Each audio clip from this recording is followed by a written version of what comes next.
Hello friends, welcome back to my YouTube channel. आज हम करेंगे अपना lecture number 3 statistics for economics की बुक का, जो कि क्लास 7th में है आपकी। चैप्टर का नाम है concept of economics and significance of statics in economics. ये हमारा लेक्चर नंबर 3 होगा।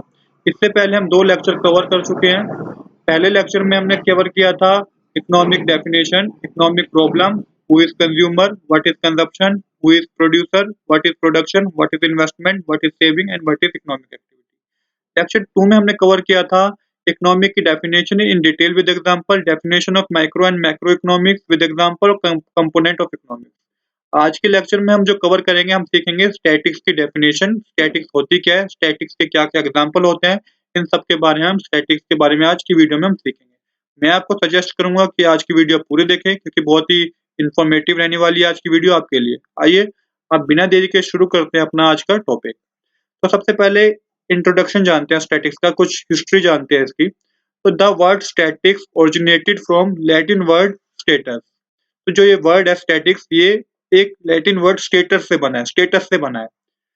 The word statistics was first used by German philosopher Gottfried Achenwall in 1970 in 1749।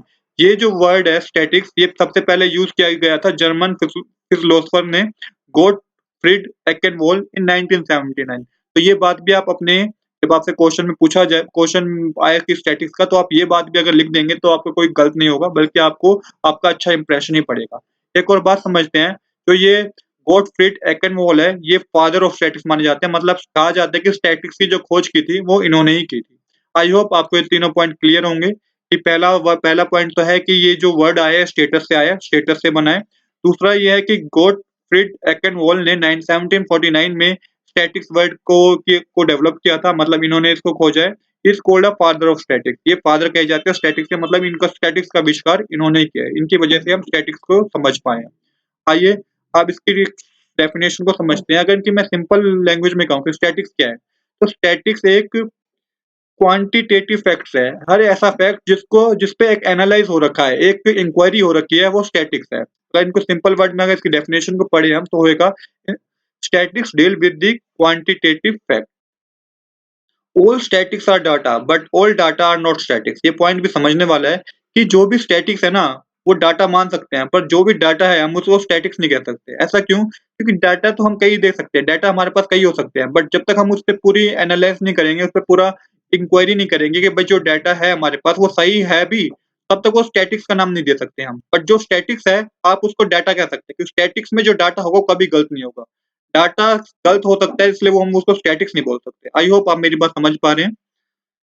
एक और बात यहाँ पे जो समझने की, वो ये है कि all numeric data can not be consider as statics. जो भी न्यूमेरिक डाटा होता है, जो भी जितना भी न्यूमेरिक डाटा है, आप उनको स्टैटिक्स नहीं कह सकते। कई न्यूमेरिक डाटा कई हो सकते हैं, तो हर न्यूमेरिक डाटा को भी स्टैटिक्स नहीं कहा जा सकता।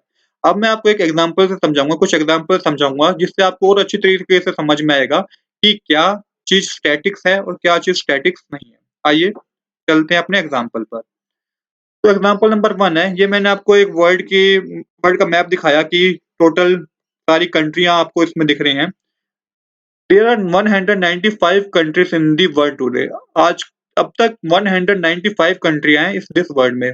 195 कंट्रियां हैं इस पूरी दुनिया में। टोटल पॉपुलेशन जो है इस पूरी दुनिया में, वो है 779 करोड़ 47 लाख 98,739। ये टोटल पॉपुलेशन है 195 कंट्री की। अब एक इन्फॉर्मेटिव चीज बताता हूँ मैं आपको कि जो इंडिया की पॉपुलेशन है वो है 140 करोड़, और जो चाइना की पॉपुलेशन है वो है 165 करोड़। अगर हम इन दोनों कंट्री की पॉपुलेशन को प्लस करें, तो पता चलेगा कि 315 करोड़ पॉपुलेशन इन दो कंट्री में रह रही है। मतलब एक तिहाई भाग, 1/3 part of this population live in two country, India and China. और बाकी की 193 कंट्री में जो पॉपुलेशन रह रही है, वो रह रही है 454 करोड़ 47 लाख 98,739। तो देखिए कि दो कंट्रियों में जो पॉपुलेशन रह रही है और 193 कंट्री में जो पॉपुलेशन रह रही है, तो कितना डिफरेंस है। तो इस तरह का जो डाटा होता है ना, ये हम स्टैटिक्स में आता है। ये इस डाटा को आप स्टैटिक्स कहेंगे। आई होप आपको समझ में आया होगा। यहाँ पे मैं आपको एक बात और समझाना चाहूंगा कि बुक्स आपको बिल्कुल हेल्प करेंगी, आप बुक की बिल्कुल हेल्प लीजिए, बट आप थोड़ी न्यूज देखिए, क्योंकि यहाँ पे आपको क्या करना है, आपको जो न्यूज में न्यूज़ में जो आपको इंटरेस्टिंग फैक्ट पता चल रहा है, उसको भी आप अपनी लैंग्वेज में, अपने इकोनॉमिक्स, बिज़नेस के एग्ज़ाम्पल में लिख सकते हैं। उसमें कोई आपके मार्क्स नहीं कटेंगे। तो आई सजेस्ट कि आप न्यूज़ देखें और उसके अकॉर्डिंग अपने जहाँ पे वो एग्ज़ाम्पल सही हो बैठ रहा है, मतलब जहाँ पे वो एग्ज़ाम्पल आना चाहिए, आप वहाँ पे लिख देंगे, तो इसके आपको अच्छे नंबर ही मिलेंगे। ये आपको डिफरेंट बनाएगी और स्टूडेंट से जिन्होंने अपने आंसर में कोई एग्ज़ाम्पल बुक का एग्ज़ाम्पल दिया होगा। तो आप अपने क्वेश्चन में अगर आपसे पूछा जाए कि व्हाट आर स्टैटिक्स और आप उसमें ये एग्ज़ाम्पल लिखाएँगे, तो आपका कभी भी कुछ गलत नहीं होगा। आपको बल्कि इसका इंप्रेशन आप पे अच्छा ही पड़ेगा टीचर का आप पर। चलिए, अब एक और एग्ज़ाम्पल समझते हैं। ये टाटा कंसल्टेंसी सर्विस है। इसमें मैंने लिखा कि the profit of TCS has gone up to 33,308 crore at the end of March 2021 from rupees 32,340 crore in the previous financial year. कि पिछले साल जो था ना, टीसीएस का प्रॉफिट था 32,340 करोड़ और इस साल जो प्रॉफिट है टीसीएस का वो है 33,338 करोड़। मतलब पिछले साल का प्रॉफिट मैंने कब बताया यहाँ पे और इस साल का प्रॉफिट मैंने बताया। तो ये मैंने कंपैरिज़न किया, तो इसको भी आप स्टैटिक्स बोल सकते हैं। इसको भी आप क्या बोल सकते हैं? स्टैटिक्स। तो आई होप आपको समझ में आया होगा कि किस तरीके के एग्ज़ाम्पल को हम स्टैटिक्स बोलते हैं और किस तरीके के एग्ज़ाम्पल को स्टैटिक्स नहीं बोलते हैं। अब ये देखते हैं। फॉर एग्ज़ाम्पल अगर मैं आपसे कहूँ कि अ काऊ हैज़ 4 लेग, एक गाय की 4 टाँगें होती है, तो ये कोई स्टैटिक्स नहीं है, राइट? इसमें आपको क्या कोई कंपैरिज़न दिखा? कोई डाटा है इसमें? कोई डाटा नहीं है। तो इस तरह के जो एग्ज़ाम्पल हैं, वो कभी भी स्टैटिक्स में इंक्लूड नहीं होंगे। एक और एग्ज़ाम्पल समझते हैं कि ये Ram has 25 rupees in his pocket. Ram के पास ₹25 हैं उसकी पॉकेट में। तो इस तरह का डाटा भी स्टैटिक्स नहीं है। तो इस तरह के जो क्योंकि ये इसमें देखिए इसमें न्यूमेरिकल डाटा आ रहा है, ₹25 न्यूमेरिकल डाटा है, पर मैंने आपको बताया कि हर न्यूमेरिकल डाटा को आप स्टैटिक्स नहीं मानेंगे। तो आई होप आपको अब समझ आया होगा कि क्या चीज़ स्टैटिक्स है और क्या चीज़ स्टैटिक्स नहीं है। इसकी डेफिनिशन जो बनती है, अब इसकी डेफिनिशन आप कैसे लिख सकते हैं? Statistics are numerical statement, fact in any department of inquiry placed in relation of each other.